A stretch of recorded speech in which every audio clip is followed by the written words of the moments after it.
हिरवी झंडी दाखवण्याचं काम बाहेर आदरणीय शरद पवार साहेब करणार आहे आणि हिरवी झंडी दाखवल्यानंतर 100 मीटरवर परमपूज्य महात्मा गांधींचा पुतळा आहे.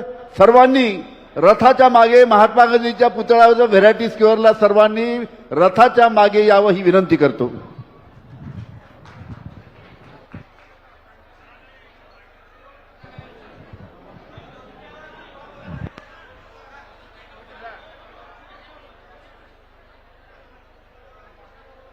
राष्ट्रवादी काँग्रेस पक्षाचे महाराष्ट्राचे अध्यक्ष शशिकांतजी शिंदे असा हा कार्यक्रम आयोजित करण्यात जातो. ज्यांनी पुढाकार घेतला ते अनिल देशमुख, जितेंद्र आव्हाड, हर्षवर्धन पाटील, हर्षवर्धन देशमुख, रमेश भांग, राजेंद्र शिंदे, गुलाबराव गावंडे, शरद ससरे, शबीरभाई जोई, रोहित पवार, प्रकाश गजरे, माजी आमदार छगन वाघमारे आणि याचं नेतृत्व करण्याची जबाबदारी पक्षाच्या वतीने ज्यांच्यावरती ते असे राजा भोईकर, अन्य सहकारी आणि बंधू भगिनींनो, आजचा दिवस ऐतिहासिक दिवस. 8 ऑगस्ट 1942 मुंबईच्या मैदानावर काँग्रेस पक्षाचं नेतृत्व एकत्रित झाले होते आणि महात्मा गांधींनी त्या ऑगस्ट मैदानाच्या संमेलनामध्ये चले जाऊची घोषणा केली. 8 तारखेला ही घोषणा झाली आणि इंग्रज राज्यकर्त्यांनी त्या रात्री महात्मा गांधींच्या सह जवळपास सगळ्या महत्त्वाच्या नेत्यांना अटक केली आणि अहमदनगरचा जो किल्ला आहे त्या ठिकाणी दुसरा दिवस 9 ऑगस्ट आणि ह्या 9 ऑगस्टच्या दिवशी अजून असं भाजी आणि बाकीच्या सगळ्या नेत्यांनी निर्धार केला की वरिष्ठ नेते तुरुंगात गेले पण ही लढाई आम्ही आता थांबणार नाही आणि म्हणून इंग्रजांना देशातनं घालवण्याच्याबद्दलची प्रभावी चळवळ 9 ऑगस्टपासून सुरू झाली. असा हा आजचा दिवस ऐतिहासिक दिवस आणि मला आनंद आहे की या ऐतिहासिक दिवशी आपल्या सगळ्यांचे सहकारी राजा भोईकर यांनी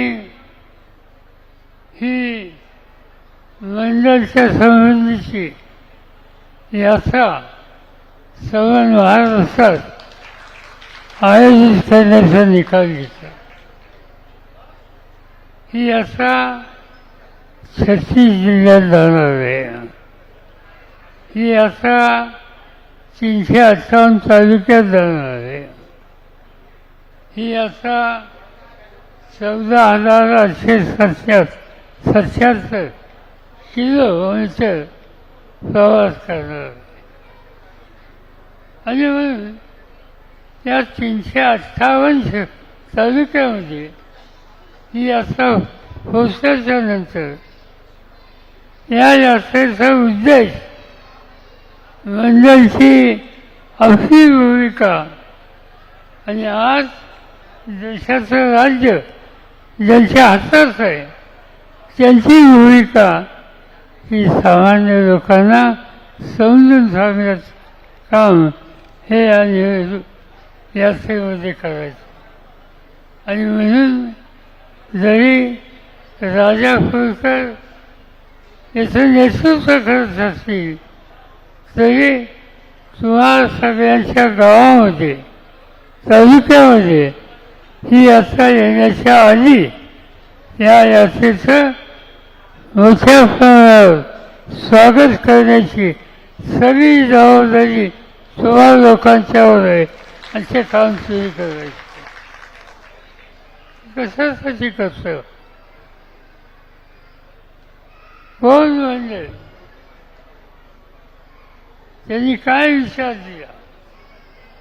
व्ही मंडल बिहारमधले एक ज्येष्ठ नेते आणि समाज परिवर्तन हा एकमेव विषय त्यांच्या मनामध्ये होता. त्यांच्या नेतृत्वाखाली समाजाच्या उपेक्षित वर्गाला न्याय कसा द्यायचा या संबंधीचं काम त्यांच्या सोपवलं होतं. आणि त्यांनी अतिशय सविस्तर असा एक अहवाल सादर केला. तो अहवाल मंडल कमिशन म्हणून देशात ओळखला जातो. विश्वनाथ प्रताप सिंग देशाचे प्रधानमंत्री होते. या निर्णयाची अंमलबजावणी करण्याचा निर्धार त्यांनी केला. त्यांच्या मंत्रिमंडळामध्ये भाजपचे नेते होते, अन्य नेते होते. मंत्रिमंडळाचा निर्णय झाला पण भाजप किंवा त्या काळाचा जनसंघ यांचे जे नेते होते त्यांनी या कार्यक्रमाला विरोध केला. मंडळाचा विचार आम्हाला मंजूर नाही ही भूमिका घेतली जावी. लालकृष्ण अडवाणी असतील, त्यांचे सहकारी असतील, त्या सगळ्यांनी याला विरोध केला. देशामध्ये संघर्ष झाला. अनेक ठिकाणी लहान समाजाच्या लोकांच्यावर हल्ले झाले. अनेक वेगवेगळे चित्र देशामध्ये झाले. सुदैवानं महाराष्ट्रामध्ये राज्याची जबाबदारी ही माझ्याकडे होती. मंत्रिमंडळाची बैठक आम्ही लोकांनी बोलवली आणि सविस्तर चर्चा. ह्या मंडळाचा निकाल सामान्य माणसाला, मागासवर्गीयाला, ओबीसीला न्याय देत असेल तर याची अंमलबजावणी महाराष्ट्रात होणार म्हणजे होणार. आणि हा निकाल आम्ही घेतला. मला काही लोकांनी सांगितलं राज्य जाईल. मी स्वच्छ सांगितलं की राज्य राहावं न राहावं पण ओबीसींना न्याय देण्याचं धोरण हे बदललं जाणार नाही. त्याची अंमलबजावणी या ठिकाणी होणार.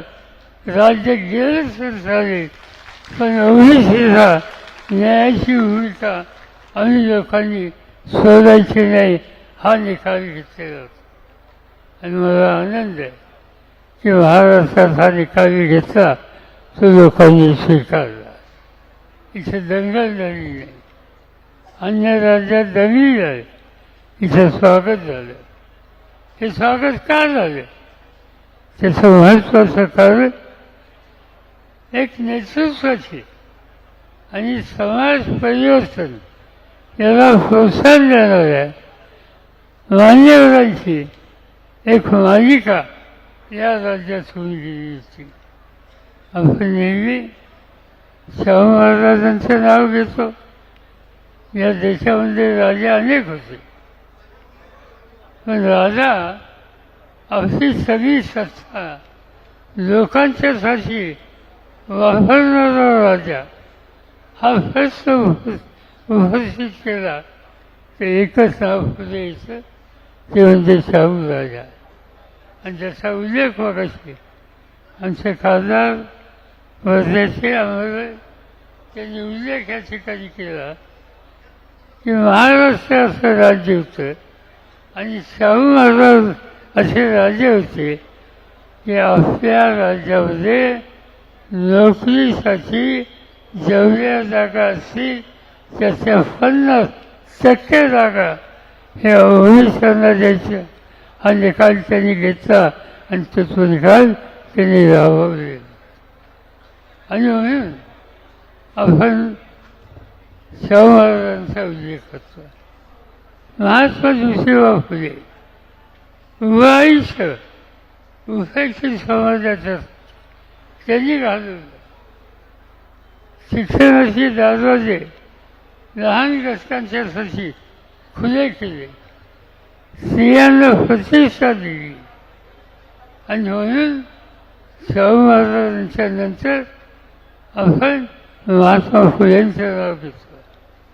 आणि तिसरं नाव घेतो डॉक्टर बाबासाहेब आंबेडकर. बाबासाहेबांनी घटना दिली, पण घटना दिली हे एकवेळ काम नव्हतं. बाबासाहेबांनी समाजाला दिशा दिली. बाबासाहेबांनी समाजाच्या अनेक घटकांच्यासाठी नवीन धोरणं स्वीकारली. अनेकांना माहिती नाही की बाबासाहेब स्वातंत्र्याच्या आधी जे मंत्रिमंडळ होतं त्या मंत्रिमंडळात मंत्री असताना त्यांच्याकडे खातं होतं जलसंसाधन, पाणी आणि वीज. आणि आज सवन पंजाब आणि हरियाणा हा शेतीच्या संदर्भात प्रगत राज्य म्हणून ओळखला जातो. तिथली महत्त्वाची धरणं भाकरा आणि नांदगड या दोन्ही धरणांचा पाया बाबासाहेब आंबेडकरांनी घातला. त्याचा परिणाम आज पंजाब 90% पंजाब हे पाण्याखालचं राज्य आहे, उत्तम शेतीचं राज्य आहे. आज 90%पेक्षा अधिक हरियाणा पाण्याच्या बाबतीत स्वयंपूर्ण झाला. आणि हे निकाल घेतले होते डॉक्टर बाबासाहेब आंबेडकरांनी. आणि म्हणून फुले, शाहू, आंबेडकर ह्या लोकांचा आदर हा आपल्या सगळ्यांच्या सोबत आहे. आणि मंडळाने हेच काम केलं आणि ते काम आज करण्याचा विचार या ठिकाणी करत. महाराष्ट्रामध्ये हा निर्णय आपण घेतला, पण अजूनही आपल्याला असं दिसतं की अनेक ठिकाणी या ओबीसींना त्यांच्या न्यायाचा न्याय वाटा अद्याप मिळालेला नाही. शैक्षणिकदृष्ट्या मागास, सांस्कृतिकदृष्ट्या मागास ठेवणे, समाजामध्ये प्रतिष्ठेच्या संदर्भात मागास ठेवणे हे चित्र आहे. आणि ते घालवायचे. आणि ते घालवायचे असेल तर आपल्याला आज जो कार्यक्रम आपण घेतोय की महाराष्ट्रामध्ये ठिकठिकाणी जनतेच्यामध्ये जागृती करायची आणि त्यांना जागृती करून एक प्रकारचं परिवर्तन आपण करतोय हे दाखवायचं आहे.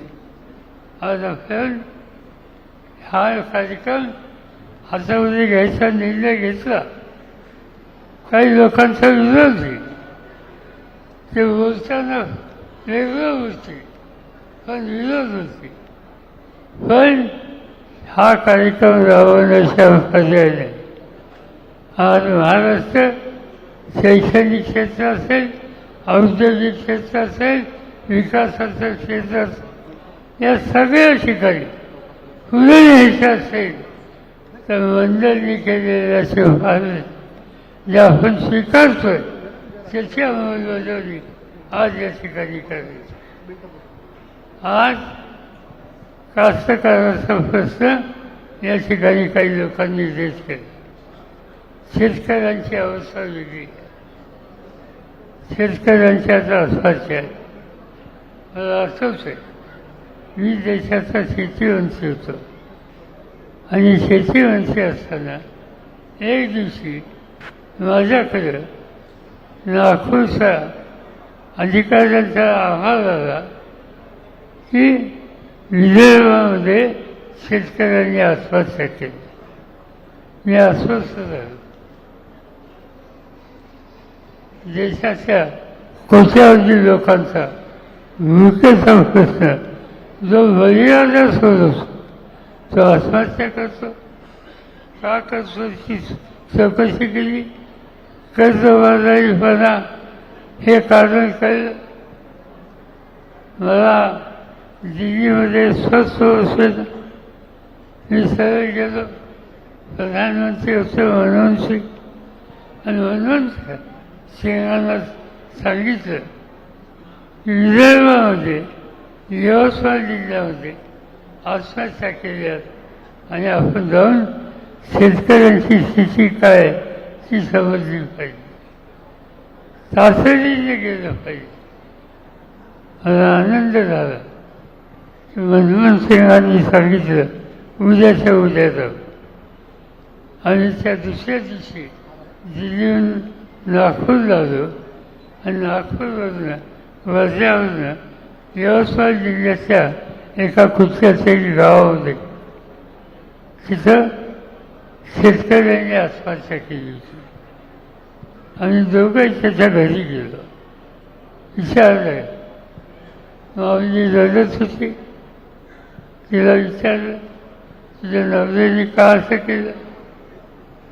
त्यांनी सांगितलं खाजगी सावकाराचं कर्ज काढलं होतं, पैसे देता आले नाहीत, मुलीचं लग्न ठरले आणि सावकारांनी घरामध्ये येऊन घराची वाली कुंडी बाहेर काढली आणि त्यामुळे मुलीचं जिथं लग्न ठरलं होतं त्या व्यायाने लग्न मोडलं आणि मुलीच्या पुढं नवीन समस्या आली. हे कशावर झालं. आणि हे झालं म्हणून त्या शेतकऱ्याने इंजिन खाल्लं आणि आत्महत्या केली. त्याच्यावरचं कारण कर्जबाजारीपणा. मनमोहन सिंग आणि मी स्वतः आम्ही ताबडतोब दिल्लीला गेलो आणि 3 दिवसाच्या आत एक महत्त्वाचा निकाल घेतला. शेतकऱ्याच्या डोक्यावरचं 70,000 कोटीचं कर्ज हे माफ करून टाक. हा एक निर्णय त्याच्यावरती घेतला. आज पुन्हा एकदा मला असं दिसतंय की पुन्हा एकदा कास्तकार संकटात आहे, शेतकरी संकटात आहे. त्याच्या मालाची किंमत ही चांगली मिळत नाही. कापूस असेल, सोयाबीन असेल, त्याची समस्या आहे. उत्पादन घटलेलं आहे. निसर्गाचा लहरीपणा आहे. आणि या सगळ्यामुळे या शेतकऱ्याच्या मागं एक दुष्ट चक्र लागलेलं आहे. आणि अशी स्थिती असताना शासनाची ताकद ही सगळी त्या शेतकऱ्याच्या आणि शेतमजुराच्या मागं उभी करायचं काम हे कोणत्याही राज्यकर्त्याचं. पण आजचे राज्यकर्ते बोलतात अनेक गोष्टी पण करत नाही. आज हा सगळा कर्जाचा बोजा हा घालवायचा असेल तर केंद्र सरकार आणि राज्य सरकार यांनी कठोर निर्णय घेतले पाहिजे. तुम्हाला माहीत असेल किंवा नसेल, मध्यंतरी या देशातल्या जेवढ्या बँका आहेत विशेषतः मोठ्या बँका राष्ट्रीयकृत बँका त्याने हजारो कोटी त्यांच्यामध्ये असलेली रक्कम कर्जाची माफ करून टाकली. हे कर्ज कुणी घेतलं होतं? उद्योगपतींनी घेतलं होतं, भांडवलदारांनी घेतलं होतं, शेतकऱ्यांनी घेतलेलं नव्हतं. आणि वडिया लोकांचा धनवानांचं कर्ज हजारो कोटीचं आज केंद्र सरकार माफ करतं आणि खेड्यामध्ये अहोरात्र कष्ट करणारा आणि या देशाच्या जनतेचा भुकेचा प्रश्न सोडवणारा जो कास्तकार आहे त्याच्या दुःखात त्यांचं लक्ष नाही. आणि त्यामुळं या सगळ्यांच्या विरुद्ध एक प्रकारचं जनमत तयार करणं हे तुमचं माझं सगळ्यांचं कर्तव्य आहे. आणि त्याची सुरुवात ही इथून झाली पाहिजे. विदर्भ आज सरकत असेल पण भाग्य एक चांगलं आहे की अनेक वर्ष नेते होऊन गेले. गाडगे महाराज असोत, डॉक्टर पंजाबराव देशमुख असो, बुलढाण्याचे पंढरीनाथ पाटील असो, अनेकांची नावं घेतात. या लोकांनी त्यांच्या उमेदीच्या काळामध्ये लोकांच्यासाठी कष्ट केले. आज त्यांचा आदर्श हा नव्या पिढीने घ्यायचा आहे आणि तो नव्या पिढीने घेऊन इथं तिथं बदलायचं आहे. आणि ते आव्हान आपल्या सगळ्यांच्या समोर आहे.